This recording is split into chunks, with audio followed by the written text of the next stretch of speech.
اس پہ عمل کر گزرتا ہے، اس کی زندگی کا ہر فعل قرآن کی چلتی پھرتی تصویر ہوا کرتی ہے۔ اللہ کی قسم یہ چلتا زمین پہ ہوتا ہے، اس کے جوتیوں کی آواز جنت میں آیا کرتی ہے۔ اس کا ایک سرا اللہ کے ہاتھ میں، دوسرا تمہارے ہاتھ میں، اگر تھام لو نہ تم ہلاک ہوں گے، نہ تم برباد ہوں گے، اور نہ تمہیں کوئی اسلام سے گمراہ ہی کر سکے گا۔ قرآن مجید نور ہدایت ہے، نور ہے، ہدایت کا سرچشمہ ہے، ہدایت کا منبع ہے۔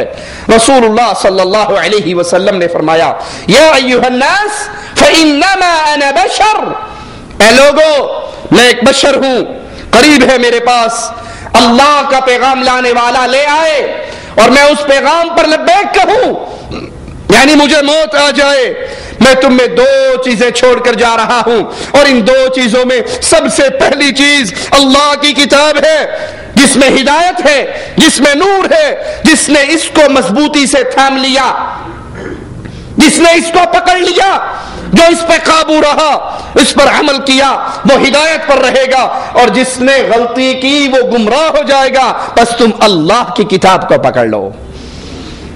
اللہ کے نبی گارنٹی دے رہے ہیں، اس میں نور ہے، اس میں ہدایت ہے، اس کو تھامنے والا دنیا اور آخرت میں کامیاب ہونے والا ہے، اور اس کو چھوڑنے والا دنیا میں بھی برباد ہونے والا ہے، اور آخرت کی بربادی تو ہے ہی۔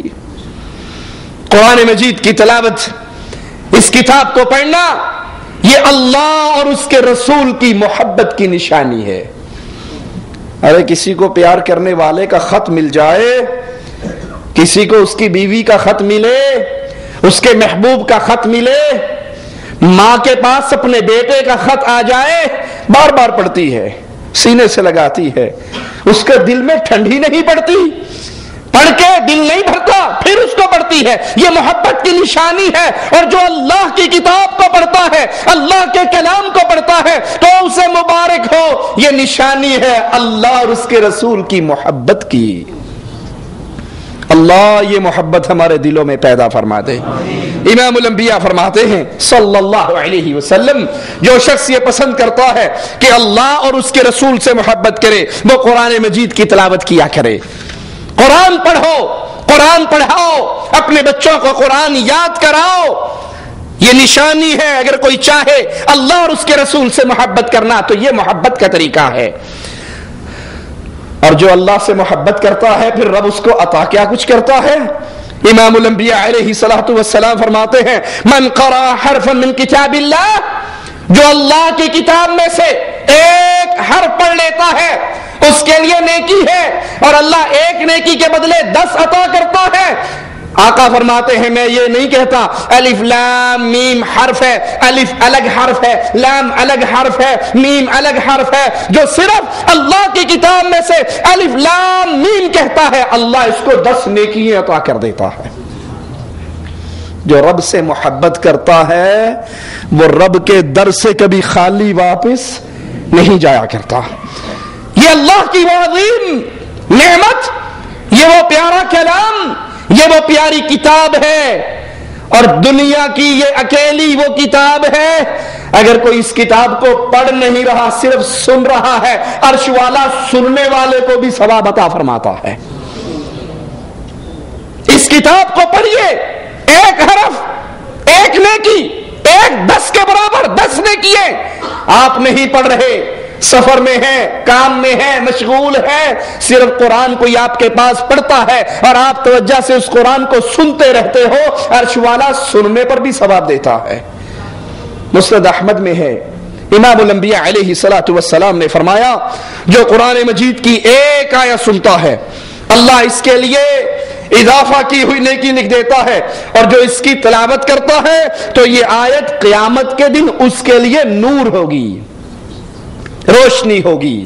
جس دن لوگ روشنی کو تلاش کریں گے، جس دن پلے صراط پر روشنی کی ضرورت ہوگی، ایمان کا نور اس قرآن کی آیت کو تلاوت کرنے والوں، اس قرآن کریم کو پڑھنے والوں، یہ قیامت کے دن تمہارے لیے نور ہے۔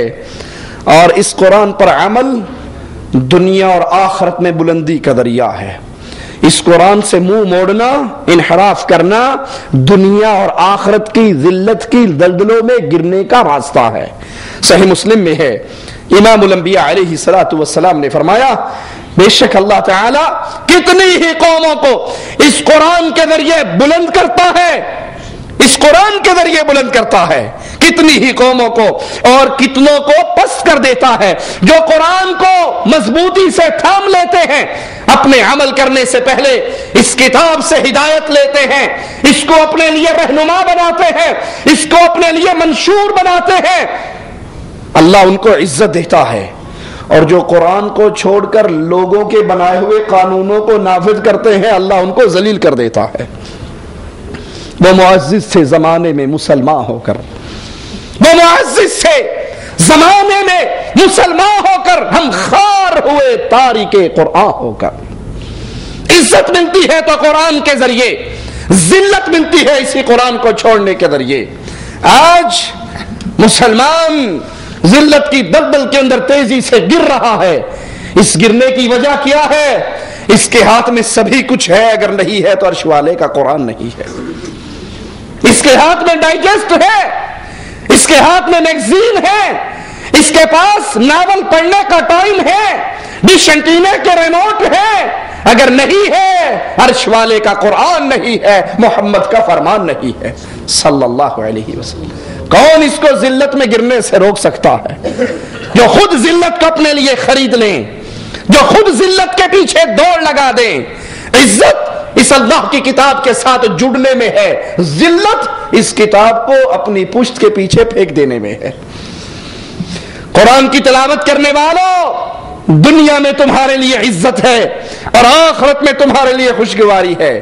سیدنا ابو سعید رضی اللہ عنہ وارضاہ فرماتے ہیں رسول اللہ صلی اللہ علیہ وسلم نے مجھے کہا اوصیک بتقوی اللہ، اے ابو سعید میں تجھے اللہ کے ڈر اور خوف کی وصیت کرتا ہوں، کیونکہ یہ ہر چیز کی اصل ہے۔ اور جہاد کرنا، جہاد اسلام کی رہبانیت ہے، اللہ کا ذکر اور قرآن مجید کی تلاوت کرنا، کیونکہ یہ ذکر اور تلاوت تیرے لیے آسمان میں خوشگواری ہے اور دنیا میں عزت کا باعث ہے۔ جو قرآن پڑھتے ہیں اللہ انہیں دنیا میں بھی عزت دیتا ہے، اللہ انہیں دنیا میں بھی، دنیا والے تو اس عزت کو نہیں سمجھتے، دنیا والے اس عزت کو نہیں سمجھتے، لیکن اس کی عزت کا اعلان محمد الرسول اللہ کر رہے ہیں صلی اللہ علیہ وسلم۔ بخاری و مسلم میں ہے، امام الانبیاء علیہ الصلوۃ والسلام نے فرمایا ماہر قرآن معزز فرما بردار فرشتوں کے ساتھ اٹھایا جائے گا قیامت کے دن، اس کا شمار کہاں ہوگا؟ آج تو قرآن کے حافظ کی عزت ہی کوئی نہیں، قرآن کے قاری کا مقام ہی کوئی نہیں۔ کسی سے کہو آپ کے بیٹے حافظ ہیں، آپ کے خامند حافظ ہیں، اور وہ انجینئر بھی ہوں، ڈاکٹر بھی ہوں، پروفیسر بھی ہوں، اور ساتھ حافظ قرآن بھی ہو، اگر کہہ دیا جائے آپ کے زوج حافظ قرآن ہیں، وہ غصے سے کہتی ہے نہیں میرے خامند ڈاکٹر ہیں، انجینئر ہیں، پروفیسر ہیں۔ ان کے نزدیک انجینئر کی عزت ہے، حافظ کی عزت، ڈاکٹر کی عزت ہے، حافظ کی عزت، پروفیسر کی عزت ہے، حافظ کی عزت۔ ارے آؤ مصطفیٰ تمہیں قرآن کے حافظ کی عزت بتا رہے ہیں۔ قیامت کے دن اللہ کے فرما بردار فرشتے، عزت والے فرشتوں کے ساتھ قرآن کے حافظ کو کھڑا کیا جائے گا۔ اور جو قرآن پڑھتے ہوئے دشواری محسوس کرتا ہے، کچھ ہوتے ہیں زبان میں لکنت ہوتی ہے، انہیں دشوار ہوتا ہے قرآن پڑھنا، ان کو بھی مبارک ہو، مصطفیٰ نے کتنا پیارا فرمان ہمارے لیے ارشاد فرمایا، جو قرآن پڑھنے میں دشواری محسوس کرتا ہے، اس کی زبان میں لکنت ہے، اللہ اس کو ڈبل اجر و ثواب عطا فرماتا ہے۔ کچھ لوگ کہتے ہیں جی اب تو بڑا ہو گیا ہوں، میں نے بچپن میں نہیں پڑھا، اب تو قرآن پڑھنا میرے لیے مشکل ہے، میں قرآن نہیں سیکھ سکتا۔ اگر آپ مشکل میں قرآن سیکھو گے، عرش والا تمہیں وہ کچھ عطا کرے گا جو آسانی میں سیکھنے والے کو عطا، اسے ایک ثواب مل رہا ہے اور مشکل سے پڑھنے والے کو 2 ثواب مل رہے ہیں۔ صحیح بخاری میں امام الانبیاء علیہ الصلوۃ والسلام کا فرمان سنیے، دلوں میں بٹھائیے، غور کیجئے، اپنی زندگی میں اس حدیث کو لاگو کیجئے، اپنے دلوں کے اندر